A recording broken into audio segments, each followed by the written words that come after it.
श्री शिवाय नमस्तुभ्यम। हर हर महादेव। आप सभी जानते हैं अश्विन मास के शारदीय नवरात्रे चल रहे हैं। सभी अपने घरों में कन्या पूजन कराते हैं। अष्टमी या नवमी पर कन्या भोज कराते हैं। इस वीडियो में हम आपको कन्या पूजन से संबंधित सभी जानकारी देंगे। आप सभी को नवरात्रों की अष्टमी, नवमी और दशहरे की बहुत बहुत शुभकामनाएं, बहुत बहुत बधाई हो। इस वीडियो में हम आपको कन्या पूजन से संबंधित सभी जानकारी देंगे। शारदीय नवरात्रों में जो माता रानी जगदम्बे भवानी है उसको प्रसन्न करने के सबसे सरल तरीका जो होता है वो होता है कन्या पूजन। कन्या पूजन में आपको सही तरीके से विधि विधान से करना चाहिए ताकि माता रानी की कृपा आप पर बनी रहे, आपको ढेर सारा आशीर्वाद मिले। इन शारदीय नवरात्रों में हम माता रानी से कामना करेंगे कि आपकी हर मनोकामना पूर्ण हो, आपकी हर इच्छा पूर्ण हो, माता रानी की कृपा आप पर बनी रहे। कन्या पूजन जो होता है, कन्या पूजन को आपको सही तरीके विधि विधान से जब आप करोगे तो आपको अवश्य ही फल मिलता है। जब भी आप कन्या पूजन करें, चाहे आप अष्टमी को करें चाहे आप नवमी को करें, जब भी आप कन्या पूजन, इस वीडियो में हम बात करेंगे कन्या पूजन कैसे करें, कन्या भोज का जो विधि है वो क्या है, कितनी कन्या बुलाएं, कितने साल की कन्या भोजन के लिए बुलाएं, क्या कन्याओं को खाने में खिलाएं, क्या ना खिलाएं, क्या उनको विदाई दें, कन्या पूजन किस दिन करें और कन्या ना मिले तो क्या करें। ये सभी जानकारी आज हम इस वीडियो के माध्यम से आप सभी के साथ शेयर करेंगे। तो चलिए स्टार्ट करते हैं। सबसे पहले जब भी आप कन्या पूजन के लिए आप कन्याओं को निमंत्रण दें तो आपको कितने साल की कन्या आपको अपने घर भोजन के लिए बुलानी चाहिए। अगर हो सके तो आपको 2 से 5 साल की कन्या जब आपको मिल जाए तो वो आपको ज़रूर ही कन्या भोज के लिए बुलानी चाहिए। वैसे तो आप 2 से 10 साल की कन्या 10 साल तक की कन्या को भी आप भोज के लिए बुला सकते हैं, लेकिन 2 साल से और 5 साल की कन्या को बुलाकर भोजन कराना बहुत ही शुभ माना गया है, बहुत ही अच्छा माना गया है। इसलिए आप हो सके तो 5 साल तक की कन्या आपको अवश्य ही अपने भोजन के लिए बुलाना चाहिए। फिर कन्या कितनी बुलाएं? आपको कन्या 9 कन्या बुलानी है। अगर कन्या 9 ना मिले तो आप 1 कन्या भी आप भोजन के लिए बुला सकते हैं। 1 कन्या भी ना मिले तो आप उन कन्याओं के जितना भी आप बनाते हो, जितना भी आपको 9 कन्याओं की जितना भी भोजन बनाते हो, उन सभी को अपने सारी सामग्री को बनाकर आपको एक पात्र में इकट्ठा करके सभी जो चीज़ें आपने बनाई हैं उन सभी को इकट्ठा करके आपको किसी भी मंदिर में, किसी भी जगह जहाँ कन्याएं आपको मिल जाएं, जहाँ गरीब बच्चे आपको मिल जाएं, वहाँ जाकर आपको उनको वितरण करना चाहिए। पैकेटों में आपको पैक करके ले जाना चाहिए। फिर आपको वहाँ जाकर वितरण कर देना चाहिए, उनको बांट देना चाहिए। इससे भी आपको उतना ही फल मिलेगा जितना आप अपने घर पर बुलाई हुई कन्याओं को भोजन कराते हैं, जितना ही फल आपको वो बांटा हुआ जो आप कन्या नहीं मिलने पर बांटते हैं वो फल मिलेगा।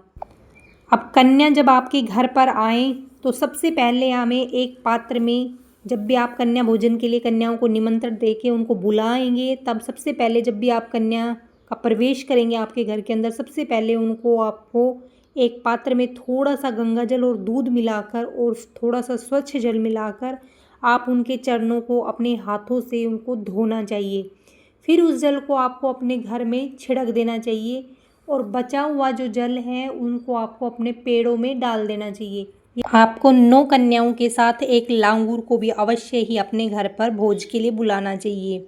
जब भी आप कन्या पूजन कराएं तब एक लांगूर को भी अवश्य बुलाना चाहिए और उसको भी भोजन कराना चाहिए। फिर सबसे पहले आपको आसन पे सभी कन्याओं को बिठाना चाहिए लांगूर के साथ। 9 कन्याएं और एक लांगूर को बिठाकर आपको अच्छे से उनको भोजन कराना चाहिए। प्रसन्न मन से आपको उनको भोजन कराना चाहिए। आपको भोजन में खीर, पूरी, हलवा और चने का प्रसाद अवश्य ही आपको बनाना चाहिए। ऐसा शास्त्रों में माना गया है कि हलवा और चने का भोग माता रानी को सबसे प्रिय होता है। आपको हलवे और चने का भोग अवश्य ही आपको माता को खिलाना चाहिए जो भी आप कन्या भोजन में कन्याओं को बुलाते हैं उनको अवश्य ही ये भोजन खिलाना चाहिए। क्या ना खिलाएं? आपको लहसुन और प्याज का इसमें सेवन नहीं करना है। आपको बिना लहसुन प्याज की चीज़ें बनानी है और कोई भी काली चीज़, कोई भी काली मिठाई उनको नहीं खिलानी है और नींबू का सेवन इसमें नहीं करना चाहिए। बैंगन और नींबू का सेवन इसमें नहीं करना चाहिए और लहसुन प्याज निषेध माना गया है। इनमें लहसुन प्याज का बिल्कुल भी सेवन नहीं करवाना चाहिए आपको। फिर उसके बाद आपको कन्याओं को बिठाकर उनको अच्छे से प्रसन्न मन से उनको भोजन कराने के बाद उनको पानी पिलाकर उनको फिर उसके बाद उनको तिलक करना चाहिए। सभी कन्याओं को टीका और अक्षत चावल के जो दाने हैं उनको लगाएं। फिर उन्हें लाल चुनरी उड़ाएं। लाल चुनरी उड़ाने के बाद उनके पैरों में आपको महावर लगाना है। जो लाल रंग की डाई होती है वो उनके पैरों में लगानी है। अगर वो ना हो तो आपको टीका भी आपको उनके पैरों में लगा सकते हैं। टीके की एक एक बिंदियाँ आप उनके सभी के पैरों में आपको लगानी है और फिर उनको चुनरी और टीका लगाने के बाद आपको उनके हाथों में अन्न दान देना चाहिए। सभी के हाथों में थोड़ा थोड़ा चावल या गेहूं के दाने आपको देने चाहिए। फिर आपको अपनी झोली उनसे भरवानी चाहिए। देने के बाद चावल जो देते हो वो थोड़ा थोड़ा तो उनको उनके पास रहने दें और थोड़ा थोड़ा अपनी झोली पसार कर उनसे थोड़ा सा लेना चाहिए ताकि वो आने वाले पूरे 1 साल के लिए आपके घर के भंडार भरे रहें। जो चावल आपको वो देंगी, थोड़े थोड़े एक एक मुट्ठी आप उनको चावल दें। फिर उसमें से थोड़े थोड़े 5-5 10-10 दाने आप उनसे ले लें, वापस अपनी झोली में डलवा लें और जयकारे के साथ ये करें। माता का जयकारा बोलते हुए आपको ये करना है। फिर उसके बाद आप वो जो चावल आपको देंगी वो उनको आपको पल्ले के गांठ बांध के आपको अपने तिजोरी में उनको रखना है ताकि वो पूरे साल आपके घर के भंडार भरे रखें। उनके हाथों में आपको अन्न का दान अवश्य ही करवाना चाहिए। भोजन के बाद उनके हाथों में भेंट या उपहार दें। धन धान्य से जो भरी हुई है, जो चावल हैं और गेहूँ हैं, उनको आपको भेंट अवश्य करनी चाहिए। अनाज के साथ एक फल आपको केला या सेब और कुछ पैसे उनके हाथों में देकर उनको विदा करें। विदाई में आपको खिलौने, जाते समय उनको खेल खिलौने होते हैं, बच्चों की गुड़िया होती हैं, चूड़ी कंगन, जो भी आप देओ जिससे माता रानी कन्याएं प्रसन्न हों, ऐसी चीज़ें आपको उनको देनी चाहिए। विदाई में ये सुनिश्चित करें कि कन्याएं उनके आपके घर से खुश होकर जाएं। ऐसी चीज़ें बच्चों को देनी चाहिए ताकि वो खुश होएं। कन्या दुखी नहीं होनी चाहिए। उनसे हमेशा प्रार्थना करनी चाहिए और जाते समय उनको झोली भरकर आप जो भी आप लेके आए हैं उनको अच्छे स्वच्छ मन से आपको उनको विदा करना। विदाई के समय आप उनसे यह ज़रूर बोलें, बेटा आते रहना, कल वापस आ जाना। यह है जाते समय जब आप विदाई करो तो उस समय आपको ये शब्द अवश्य ही बोलना है। माता रानी आपके घर अवश्य ही हमेशा आती रहेंगी। जब आप विदाई करें तो सभी परिवार में जितने भी सदस्य हैं उन सभी को आपको कन्याओं के चरण स्पर्श अवश्य करने चाहिए। उनसे आशीर्वाद अवश्य लेना चाहिए। अपने सर पर उनका हाथ जरूर रखवाना है। आपको उनका आशीर्वाद जरूर प्राप्त करना है। इससे आपके पूरे साल उनका आशीर्वाद आपके साथ रहेगा। कन्याएं आपके घर में विराजमान रहेंगी। उन माता का आशीर्वाद आपके साथ हमेशा चलता रहेगा। कन्या पूजन किस दिन करना चाहिए? कन्या पूजन नवरात्रि के 9 दिनों में से आप किसी भी एक दिन कर सकते हैं। ऐसा कोई ज़रूरी नहीं है कि आप अष्टमी और नवमी को ही आप कन्या पूजन करें। नवरात्रि के 9 दिन में से आप किसी भी दिन एक दिन आप कन्या भोजन करवा सकते हैं। शास्त्रों के अनुसार अष्टमी और नवमी को ज़्यादा फलदायक होता है, ज़्यादा शुभ माना जाता है, इसलिए सभी अष्टमी और नवमी के दिन कन्या भोज करवाते हैं। ज़्यादा से ज़्यादा अगर हो सके तो आपको अष्टमी और नवमी के दिन ही आपको कन्या भोज करवाना चाहिए। अगर ये रहे कि आपको अष्टमी और नवमी के दिन कन्या नहीं मिलेंगी तो आप नवरात्रि के किसी भी एक दिन कन्या भोज करवा सकते हैं। ऐसा कुछ नहीं है कि आप नहीं करवा सकते, किसी भी दिन करवा सकते हैं। आपको उतना ही फल मिलेगा जितना आप अष्टमी और नवमी को करवाते हैं। कन्याओं को प्रसन्न करना बहुत ज़रूरी है, वो खुश रहें ऐसा आपको मानना चाहिए कि वो खुश होकर हमारे घर से गई हैं तो आपको सब कुछ मिलेगा। अगर आपको कन्या नहीं मिलती है तो आप प्रसाद को बनाकर 9 कन्याओं के जितने प्रसाद को बनाकर किसी भी मंदिर के स्थान पर आपको गरीब बच्चों को बांट देना चाहिए। उनको आपको उतना ही फल मिलेगा जितना आप कन्या भोजन में बच्चों को बुलाकर, कन्याओं को बुलाकर भोज करवाते हैं अपने घर में। कन्या पूजन आपको सुबह 8 बजे से 11:30 बजे तक हो जाना चाहिए। इस बीच आपको कन्या पूजन कर लेना चाहिए, क्योंकि शुभ मुहूर्त में ही हमें कन्या भोजन करवाना चाहिए। अष्टमी तिथि है वो स्टार्ट होगी 29 तारीख शाम को 7:57 से 30 तारीख शाम 7:56 तक रहेगी। और जो नवमी तिथि है वो 30 तारीख शाम से स्टार्ट होकर 7:57 से शुरू होगी 30 तारीख को, और 1 अक्टूबर शाम 7:56 तक नवमी तिथि रहेगी। अष्टमी तिथि आपको मनानी है 30 तारीख को, और नवमी तिथि बनानी है आपको 1 अक्टूबर को।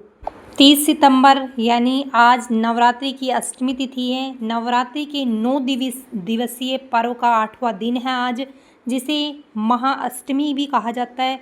अत्यंत पवित्र और शुभ माना जाता है इस दिन को। इस दिन माँ दुर्गा के 8वें स्वरूप महागौरी का पूजन किया जाता है। धार्मिक मान्यताओं के अनुसार माँ महागौरी सुंदरता, शांति और शुद्धता और दया की देवी है। उनकी आराधना से मानसिक शांति मिलती है, स्वास्थ्य ठीक रहता है, समृद्धि आती हमारे घर में। महाअष्टमी का जो दिन होता है वो विशेष रूप से कन्या पूजन और भक्तिमय अनुष्ठानों के लिए माना जाता है। माँ महागौरी का रूप अत्यंत शांत और उज्जवल है। इसलिए सफ़ेद रंग के वस्त्र आपको अवश्य पहनने चाहिए। सफ़ेद रंग के ही पुष्प आपको माता को चढ़ाना चाहिए। इस दिन विशेष रूप से मिष्ठान, फल, नारियल और पंचमेवा अर्पित किए जाते हैं माता को। भक्त मानते हैं कि महाअष्टमी पर की गई पूजा से न केवल पापों का नाश होता है, बल्कि इच्छित लक्ष्यों की भी प्राप्ति होती है। जो भी आपकी मनोकामना है वो जल्द से जल्द पूरी होती है। इस दिन ध्यान, मंत्र, आरती से महागौरी का आशीर्वाद प्राप्त करना अत्यंत फलदायक होता है। साथ ही कन्या पूजन का भी बहुत महत्व होता है। अष्टमी पर जो कन्याओं का पूजन है वो करवाना अत्यंत शुभ माना गया है।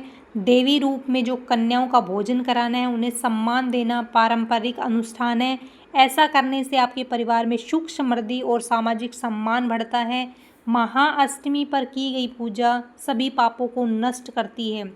साथ ही विवाह संबंधी परेशानियां हल होती हैं, इच्छाएं पूर्ण होती हैं, जीवन में सुख, शांति और समृद्धि आती है। इसलिए आप सभी को महाअष्टमी पूजन अवश्य ही करना चाहिए। माँ महागौरी की पूजा से आपको मनोवांछित फल की प्राप्ति होगी, मानसिक शांति और स्वास्थ्य सुधार होगा। कन्या पूजन से समाज में सम्मान और सद्भावना आती है। इस दिन मंत्र, ध्यान और आरती का विशेष महत्व बताया गया है। आप सभी को माता रानी को खुश करने के लिए ये सभी उपाय अवश्य करने चाहिए। अगर आपको माता रानी को खुश करना है तो सबसे सरल और सबसे अच्छा उपाय है आपको कन्या भोज अपने घर में अवश्य ही करवाना चाहिए। चाहे आप 1 कन्या का भोज कराएं, चाहे आप 9 कन्या का भोज कराएं, पर आपको अवश्य ही माता के 9 दिन के नवरात्रों में 1 दिन अवश्य ही करवाना चाहिए। और हम जाते जाते माता रानी से यही प्रार्थना करेंगे, आपके जीवन को खुशियों से भरे माता। इन 9 दिनों में आपको अपार धन, अपार खुशियाँ मिलें। हम भी आपकी तरफ से माता रानी के लिए कामना करेंगे। वीडियो को ज़्यादा से ज़्यादा शेयर करो, लाइक करो, कमेंट करो, और जाते जाते इस चैनल को सब्सक्राइब अवश्य ही कर देना। जय श्री राम, जय महाकाल, जय माता दी।